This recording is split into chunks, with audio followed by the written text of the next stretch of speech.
நீங்க நில்லுங்க, நான் போய் வண்டியை எடுத்துட்டு வந்துடுறேன். சரிம்மா, நான் நிக்கிறேன், நீ போயிட்டு வா.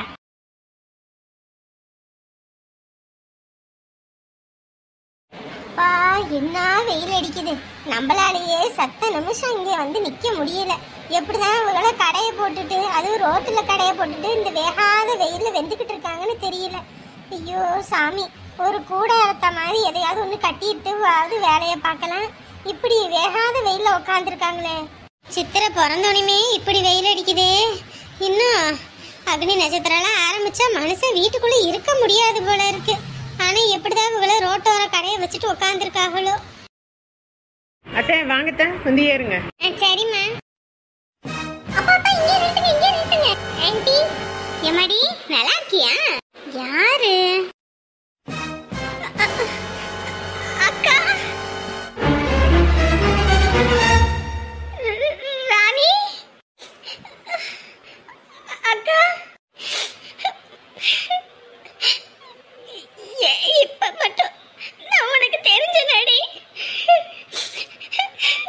அக்கா மன்னிச்சிருக்கா, மன்னிச்சிருக்கா. அம்மா, யார் இவங்களை உங்களுக்கு தெரியுமாமா? என்ன மாதிரி யாரோ இருக்காங்கன்னு சொன்ன அப்ப கூட எனக்கு புரியல. ஏதாம்மா உன் பெரியம்மா, என் கூட பகுதி அக்கா. ஓஹோ, அத்தை கூட சொல்லிட்டு இருப்பாங்க எனக்கு ஒரு தங்கச்சி இருந்தாங்க, பேச்சுவார்த்தையே இல்லைன்னு. அவங்க இவங்க தானா? ஐயோ, நான் முதல்ல நினைச்சேன் இவங்களை எங்கேயோ பார்த்த மாதிரி இருக்கேன்னு. இப்பதான் தெரியுது. எப்படிக்கா இருக்க? நான் இருக்கேன். நீ எப்படி இருக்க? அதெல்லாம் எந்த குறையும் இல்லக்கா. என்ன அவரு நல்லா வச்சுக்கிறாரு. அப்பா அம்மா செத்த சாவுக்கு கூட வரல நீயே. இல்லக்கா, நான் வந்தேங்க்கா. அப்பாவும் அம்மாவும் இறந்தப்ப நான் வந்தேன். ஆனா பக்கத்துல வந்து பார்க்கலக்கா. பக்கத்துல வந்தனா அதுக்கப்புறம் ஊரார் பெரும் பிரச்சனை பண்ணுவாங்க. நீயும் பிரச்சனை பண்ணுவ. ஏற்கனவே நீ நொந்து போயிருக்க. இதுல நான் வேற இருந்து உன்னை மேற்கொண்டு கஷ்டப்படுத்த கூடாதுன்னு ஒதுக்கி இருந்தே பார்த்தேங்க. அப்பவே அம்மாவும் தகனமடையில வச்சதுக்கு அப்புறம், எல்லாரும் போனதுக்கு அப்புறம் நானும் அவரும் போய் பார்த்தோங்க. நான் வராம இல்லக்கா. வாழ்க்கையில மறுபடியும் ஒண்ணு பாப்போமா பார்க்க மாட்டோமான்னு நினைச்சேன்டி. உன்னை பார்த்தப்ப அம்பட்டு சந்தோஷமா இருந்துச்சு. ஆனா எல்லாத்தையும் மறந்துட்டேன். நீ பாட்டுக்கு இருந்துட்டேன்னு தாண்டி மனசுக்கு வேதனையா இருக்கு. இல்லக்கா, நான் இவரை கல்யாணம் பண்ணிக்கிட்டேன்னு தானே உங்க யாருக்குமே பிடிக்கல. அதனாலதான்க்கா நான் எல்லாத்துக்கிட்ட இருந்து ஒதுங்கி இருந்தேன். கல்யாணம் பண்ணிட்டு வந்தப்ப நீங்க எல்லாரும் என்ன தலைமுழுகிட்டீங்க. அதுவும் இல்லாம பேசக்கூடாத வார்த்தையெல்லாம் பேசி துரத்திட்டீங்க. அதனாலதான்க்கா நான் வந்து பார்க்க வரல. ஏண்டி, பெத்தவங்களை விட உன்னையும் அம்மாவோட அதிகமா சுமந்தவன் நான் தாண்டி. உன்னை தூக்கி வச்சுக்கிட்டு எங்கெங்கெல்லாம் அலைஞ்சிருப்பேன். ஆனா நீ ஒரு நிமிஷத்துல அவங்களையும் மறந்துட்டு என்னையும் மறந்துட்டு போனது தாண்டி கோவம்.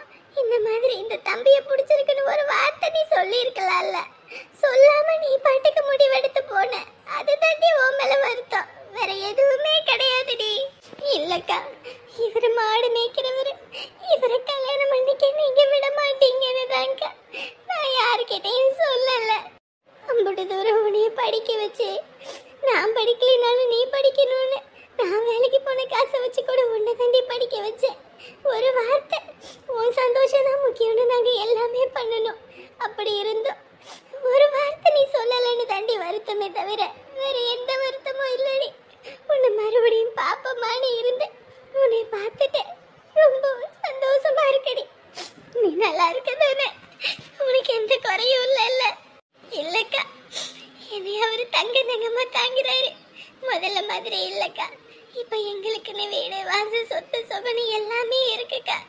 ஆனா எல்லாம் இருந்தாலும் ஒவ்வொரு நிமிஷம் உங்களையும் நினைச்சு பாப்பேங்க. ஆனா என்னை எல்லாரும் வெறுத்துட்டு அம்போன்னு விட்டுட்டீங்கன்னு தாக்கா கவலையே. மாசமா இருக்க நேரத்துல கூட நீங்க யாரும் என்ன வந்து பார்க்கல இல்லக்கா. இவளை பெத்தெடுக்கிறதுக்கு ரொம்ப சிரமப்பட்டேங்க்கா. இந்த மனுஷன் என்ன தங்கமா தாங்கினாரு.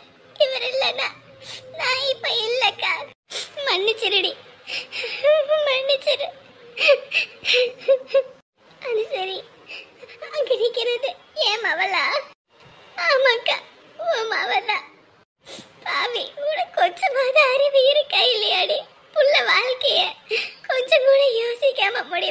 வச்சிருக்க அக்கா.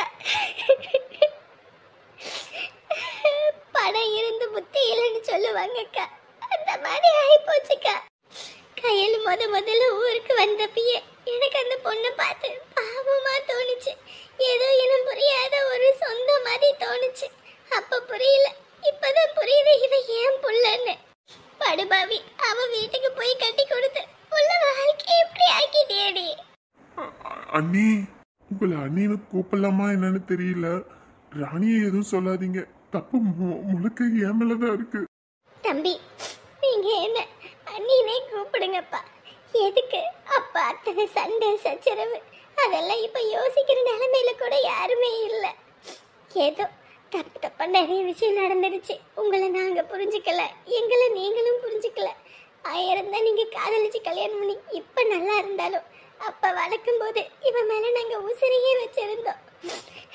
இவளுக்காக நாங்க எல்லாரும் எப்படி துடிப்போன்னு அவளுக்கே தெரியும். நாங்க சாப்பிட்றோமோ இல்லையோ, இவ வயிறு நிறையணும், படிக்கிற பிள்ளைன்னு சொல்லி இவளுக்கு தான் ஒவ்வொன்றையும் பார்த்து பார்த்து பண்ணுவோம். அப்படியாப்பட்ட பிள்ளை நம்மளை ஏமாத்திட்டான்ற வருத்தம் தான் தவிர வேற ஒன்றும் இல்லப்பா. ஆனா இப்ப நீங்க நல்லா இருக்கீங்க, அது போதுயா, அது போதும். ஆனா எனக்கு இப்ப இருக்க வருத்தமே புள்ள கையில நினைச்சு மட்டும்தான் இருக்கு. ஒவ்வொரு நிமிஷமும் அதை மட்டும் தான் யோசிச்சுக்கிட்டு இருக்கோம். படுபாவி பையன் நல்லா நம்ப வச்சு ஏமாத்திட்டான். அக்கம் பக்கத்துல கல்யாணத்துக்கு முன்னாடி பொண்ணை கொடுக்கறதுக்கு முன்னாடி ஒரு வார்த்தை 100 வார்த்தை யாருக்கிட்டே அது கேட்டு பண்ணி இருக்கலாம்ல. எல்லாம் இந்த கல்யாண புரோக்கர் பேச்சு கேட்டுதான் இப்படி பண்ணிட்டோம் அண்ணி. கல்யாண புரோக்கர் அவனுக்கு கமிஷன் வரணும்னு மட்டும்தான் யோசிப்பானே தவிர பிள்ளைங்க வாழ்க்கை பின்னாடி என்ன ஆகுன்றத பத்தி யோசிக்க மாட்டான். என்னதான் அவங்க பார்த்தாலும் நம்ம ஒரு தடவைக்கு 100 தடவை யோசிச்சு பண்றது இல்லையா? தங்கமான புள்ள வாழ்க்கை இப்படி ஆயிப்போச்சு. ஆட்டவா, சரி சரி, என்ன பத்தியே பேசிட்டு இருக்காதீங்க. இத்தனை வருஷம் கழிச்சு நம்ம எல்லாம் ஒண்ணு சேர்ந்துருக்கோம். இப்படியே ரோட்லயே நின்னுதான் பேசிட்டு இருக்க போறோமா? வீட்டுக்கு எதுவும் போறதா இல்லையா? உன்னை பார்த்த சந்தோஷத்துல என்ன பேசுறேன் ஏது பேசுறேன்னு கூட புரியாம நடந்துட்டேன். சரிக்கா, வா நம்ம வீட்டுக்கு போலாம். வா சின்னத்த, அதெல்லாம் முடியாது. நீங்க முதல்ல அங்க நம்ம வீட்டுக்கு தான் வரணும். யாருக்காது? என் மருமவளா? ஆமாடி அம்மா, உன் மருமவதான். ரொம்ப சந்தோஷம்க்கா. சரி சரி, கிளம்புங்க, நம்ம வீட்டுக்கு போவோம். என் கையால நான் உங்க எல்லாத்துக்கும் சமைச்சு கொடுக்க போறேன். மருமவளே, உனக்கு எதுவும் வருத்தம் இல்லைல்லம்மா? எனக்கு என்னத்த வருத்தம்? இல்ல, என் தங்கச்சி நம்ம வீட்டுக்கு வரத நினைச்சு. அத்தை, அவங்க எனக்கு சின்னத்தை. நான் எதுக்கு அவங்கள போய் தப்பா எடுத்துக்க போறேன்? நீங்க வண்டியில என் கூட வர வேண்டாம், நான் முன்னாடி ஸ்கூட்டி போறேன், நீங்க எல்லாரும் கார்ல வந்துருங்க. இல்லம்மா, அது அத்தை, நான் மட்டன் கடைக்கு போயிட்டு வந்துடுறேன், நீங்க அப்படியே பேசிட்டே போங்க ஒண்ணா, சரியா? வாக்கா, வா. சரிம்மா, என்னங்க வண்டி எடுங்க. சரிம்மா. ஏண்டி, மருமவளனா அடிக்கி உடைக்கி வைக்கணும். அதை விட்டுவிட்டு தங்கமே செல்லமே கொஞ்சம் கிட்ட கிடக்கிறாளே. இப்படி இருந்தா கடைசியில உன் தலையில உலகாதான் இறக்கி போறா பாரு. இப்படித்தான் என் வீட்டு மருமவ சீமையிலே இல்லாத சிங்காரின்னு சொல்லி அப்படிதான் தங்கமா தாங்கினேன். இன்னைக்கு பாரு, அது தங்க இல்ல தகரன்னு காட்டிவிட்டு போயிட்டால. இந்த நாடகம் பார்த்தா நமக்கு மண்டைக்கு தான் ஏறிக்கிட்டு வரும். இந்த நாடகத்தை இனிமே பார்க்க கூடாதுப்பா. சோ, ஒன்னு பாத்துக்கிட்டு இருக்கும் போது தாண்டா வருவ. இரு, இந்த அந்த நாடகம் வந்து முடிஞ்சிருட்டும், சாப்பாடு போட்டு தரேன். நான் சாப்பிடவா வந்தேன்? நீ என்ன பண்ணிக்கிட்டு இருக்க? என்னடா பண்றேன்? டிவி பாத்துக்கிட்டு இருக்கேன். நடிக்காதமா நீ. நான் நடிக்கிறேனா? ஏண்டா பைத்தியமான புடிச்சு போச்சு? நான் பாட்டுக்கு செவனேன்னு இருக்கிறேன், என்னைய வந்து ஆடிக்கிட்டு இருக்கிறேன். அப்ப பாரு, இந்த வீட்டுல நான் இருக்கணுமா இருக்க வேண்டாமா? நீ எதுக்கு இப்படி பண்ணிக்கிட்டு திரியற? இங்க பாடா, தலை இல்லாம வால் இல்லாம பேசிக்கிட்டு இருக்காத. ஜானகி வீட்டுல பக்கத்து வீட்டுக்காரவங்கள்ட்ட நீ போன் போட்டு சொன்னியா? போன் போட்டு சொன்னா எனக்கு வேற வேலை இல்ல பாரு. ஊர்ல உள்ளவங்களுக்கு எல்லாம் போன் போடுறதா எனக்கு வேலையா? அப்ப நீ யாருக்கும் போன் போடல? எனக்கு வேற வேலை இல்ல பாரு. ஓஹோ, புரியுது புரியுது புரியுது. உன் பொண்டாட்டி அதை இதுன்னு சொல்லி ஏத்தி விட்டு நீங்க அனுப்பியிருக்காளோ? பாருமா, கேட்ட கேள்விக்கு மட்டும் பதில் சொல்லு. நீ அங்க உள்ளவங்களுக்கு போன் போட்டியா என்ன?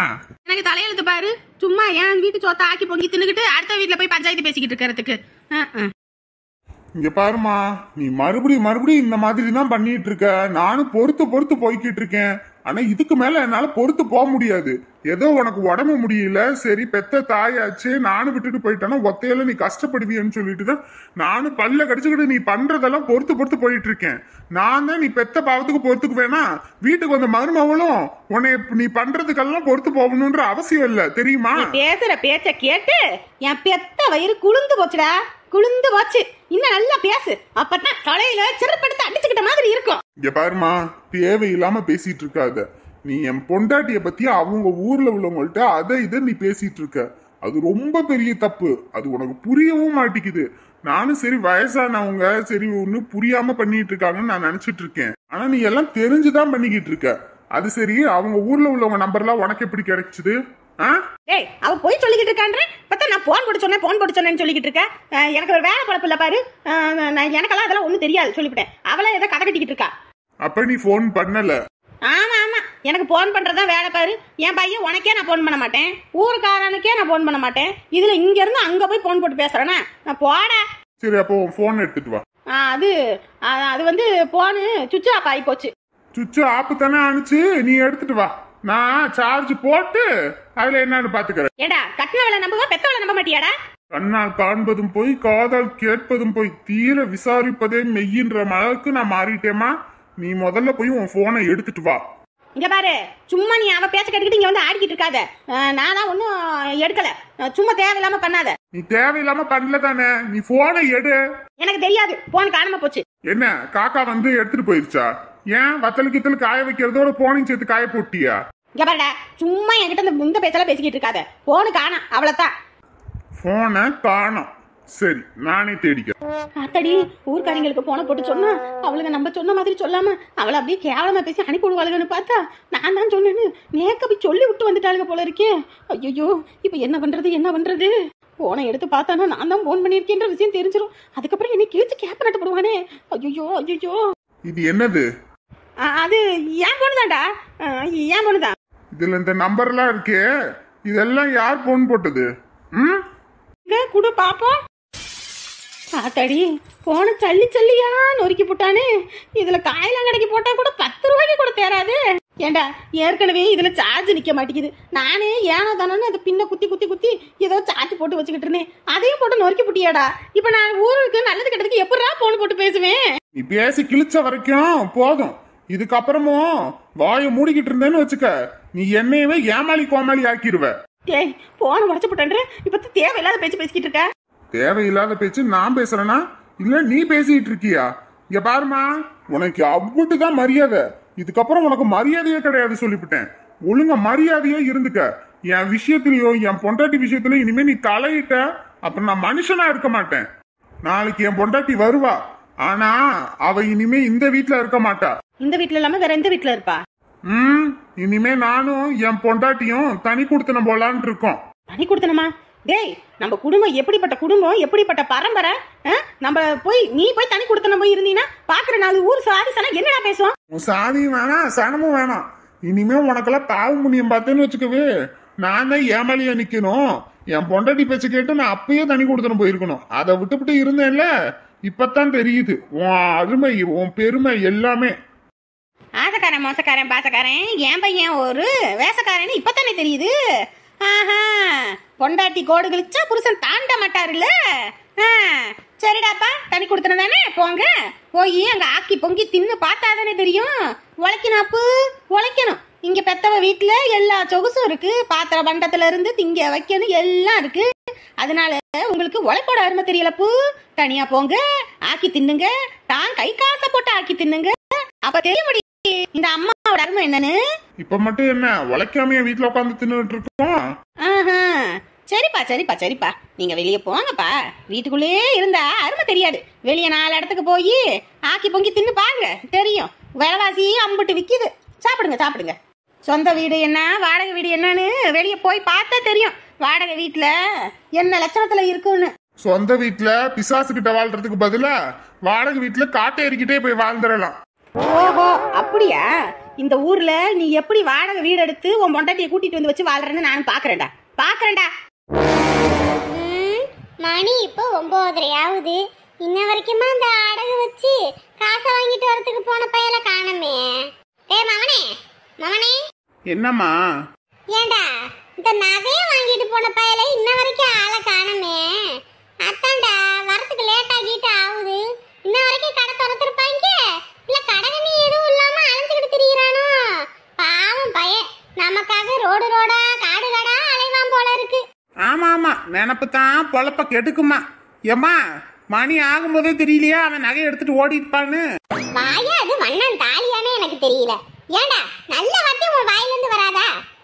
நல்ல வார்த்தை வராதா உனக்கெல்லாம்? நீ என்ன கழுவி ஊத்துறது இருக்கட்டும், இன்னும் கொஞ்ச நேரத்துல டாக்டர் வருவாரு. காசை கண்டாதான் வெளியே அனுப்புவாங்க. அவருக்கு என்ன பதில் சொல்றேன்னு நானும் பாக்குறேன். வாய மூடுறா. நானா பழம் தின்னு கொட்டை போட்டவ. உனக்கு முன்னாடி இந்த உலகத்துக்கு பார்த்தவ. எனக்கு தெரியாதா யார் நல்லவங்க யார் கெட்டவங்கன்னு? ஏம்மா, எல்லாரும் பழத்தை தின்னுட்டு கொட்டையை தான் போடுவாங்க. யாரும் கொட்டையை தின்னுபிட்டு பழத்தை போட மாட்டாங்க. இம்பிட்டு நேரம் அவனை ஆளை காணோம். இன்ன வரைக்கும் எங்கிட்டு போனான்னு கூட தெரியல. 9:30 மணி வரைக்குமா அவன் வந்துட்டு நகையை வச்சு வாங்கிட்டு வரான். லூசுமாய் பேசிட்டு இருக்க. இந்நேரத்துக்கு நகையை எடுத்துக்கிட்டு ஓடி இருப்பான். வாய முறா வாய முறா. அதெல்லாம் வந்துருவான் வந்துருவான் வந்துருவான். வர்றானே எங்க போவான். வந்துருவான் வந்துருவான். அவன் வரானா இல்லையோ, டாக்டர் ரவுண்ட்ஸ்க்கு வந்துட்டார்ல. என்னம்மா, இப்போ ஹெல்த் கண்டிஷன்ல ஓகே தானே? எல்லாமே ஓகே தான் டாக்டர். கட்டு கூட அவுத்தாச்சு பாருங்க. இப்போ நல்லா இருக்கேன் டாக்டர். எந்த குறையும் இல்ல. அப்ப நீங்க வீட்டுக்கு போலாமா? டிஸ்சார்ஜ் பண்ணிக்கலாம். சரிங்க டாக்டர். சரிங்க சரிங்க. என்னம்மா, ஃபீஸ் எல்லாம் பே பண்ணிட்டீங்களா? பே பண்றதுக்கு தாங்க நம்ம இது வேலை செஞ்சுக்கிட்டு இருந்த அந்த நர்ஸ் பையன் இருந்தால அவன்கிட்ட என் நகையை கழட்டி கொடுத்தேங்க. அதான் அவன் கொண்டு போய் அடகு வச்சு காசு கொண்டு வந்துருவான். கட்டி போட்டு நாங்க கிளம்பிடுவோங்க. என்னது, நர்ஸ் பையனா? என்ன சொல்றீங்க? ஆமாங்க, இங்க எங்களுக்கு சாப்பாடுலாம் எடுத்து கொடுத்துக்கிட்டு இந்த மாத்திரை மருந்தெல்லாம் நேரத்துக்கு எடுத்து கொடுத்து இந்த ஊசியெல்லாம் போட்டுக்கிட்டு திணிச்சால ஒரு பையன். யாரு சொல்றீங்க? மோகனா? ஆமா ஆமா, இந்த மோகன் தாமா. இந்த மோகன் தான் இந்த நகையை அடகு வச்சு வாங்கிட்டு வர சொன்னேன். இந்த அந்த வந்த பையன் வந்துருவான். வந்தோடனே கட்டிப்பிட்டு கிளம்புறவங்க. ஏங்க, அவன் காலையிலே திடுதுப்புன்னு வந்து எனக்கு இந்த ஒர்க்கும் வேணாம் ஒன்றும் வேணாம்னு சொல்லி எழுதி கொடுத்துட்டு ஃபார்ம்ல சைன் வாங்கிட்டு அவனோட சர்டிபிகேட்ஸ் எல்லாம் வாங்கிட்டு கிளம்பிட்டான். என்னது கிளம்பிட்டானா? ஆமாங்க, கிளம்பிட்டான். ஐயோ ஐயோ, ஏங்க ஒரு சவரம் 2 சவரம் இல்லைங்க, 7-8 சவரம் தேருங்க. கழுத்துல போட்டுருக்க அம்புட்டு பெரிய நெக்லஸ் கழட்டி கொடுத்தேங்க. உடனே வாரேன் தம்பி உடையான் படைக்க அஞ்சான்லாம் சொல்லிட்டு போனானே. கடைசியில எனக்கு பணம் வர அளவுக்கு பண்ணிவிட்டானே. ஐயோ அம்மா, நெஞ்சடைக்குது நெஞ்சடைக்குது. வெளியவே நாங்க போர்ட் போட்டிருக்கோம். இங்க ஒர்க் பண்ற யாருக்குமே வந்து கமிஷன் எதுவும் கொடுக்கவும் கூடாது. அதுவும் இல்லாம இங்க வேலை செய்யறவங்களுக்கு கூட 10 ரூபா 20 ரூபான்னு அவங்களா கேட்டா கூட கொடுக்க கூடாதுன்னு சொல்லி போர்டு போட்டிருக்கோம். அப்படி இருக்கும்போது நீங்க எந்த தைரியத்துல உங்க நகையை கழட்டி கொடுத்தீங்க? ஐயோ, முட்டாச்சிரிக்கு தேவையில்லாத வேலையை பார்த்து விட்டனே. இப்ப என்ன பண்றது? ஐயோ டாக்டர், நான் என்ன கனவா கண்டு அவன் கையை எடுத்துக்கிட்டு ஓடுவானு? கையில காசு இல்ல, குடும்பத்துல போன் போட்டா கேட்டு போட மாட்டேங்கிறீங்கன்னு ஏதோ ஒரு ஆதங்கத்துல கழுத்துல இருக்கிறத கழட்டி கொடுத்துட்டேன். அவன் இப்படி போக நினைச்சு கூட பார்க்கலையே. எனக்கு தெரியாது டாக்டர், எனக்கு தெரியாது. என்னோட 7-8 சவரன் எனக்கு இப்பயே வந்தாகணும். எனக்கு இப்பயே வந்தாகணும். இல்லைன்னா இந்த ஆஸ்பத்திரியில கேஸ் போடுவேன். என்னது, கேஸ் போடுவியா? குண்டடிப்பட்ட உன்னைய போலீஸ்ல கம்ப்ளைண்ட் கொடுக்காம நானே வைத்திய செலவு பார்த்தேன்ல. அதுவும் மாத்திரை மருந்து கிடைக்காம வேற மெடிக்கல்ல இருந்து வாங்கிட்டு வந்து உனக்கு இம்புட்டியும் பண்ணினதுக்கு நீ என் மேலேயே கேஸ் போடுவியா? நீ எப்படி போட்டுட்டு இந்த இடத்த விட்டு நீ கிளம்புறன்னு நான் பாக்குறேன். ஏமா, அந்த விச ஊசி எடுமா. போனா போது பாவம்னு சொல்லி என் உயிரை கொடுத்து உன்னைய காப்பாத்துனா, ஆனா நீ கடைசியில என் உயிரே எடுக்கிற அளவுக்கு ஆகும்போது இதுக்கு மேல உனக்கு எதுக்கு பாரபட்சம்? அதை எடுமா, ஒரேதான் போட்டு தள்ளிடுவோம். ஐயோ, சனீஸ்வரர் பேச்சு ஜென்மத்துல வந்து உட்கார்றாரு நையே. ஆனா இப்படி ஜென்ம ஜென்மமா வந்து வாட்டன்னு வாட்டறாரே. ஐயோ, இதுக்கு எண்டே இல்லையா? காப்பாத்துங்க. ஆத்தாடி, இந்த அம்மா கடைசியில நம்மள விட்டுவிட்டு அது மட்டும் எஸ்கேப் ஆயிருச்சு. நம்மளும் ஓடிடுவோம்.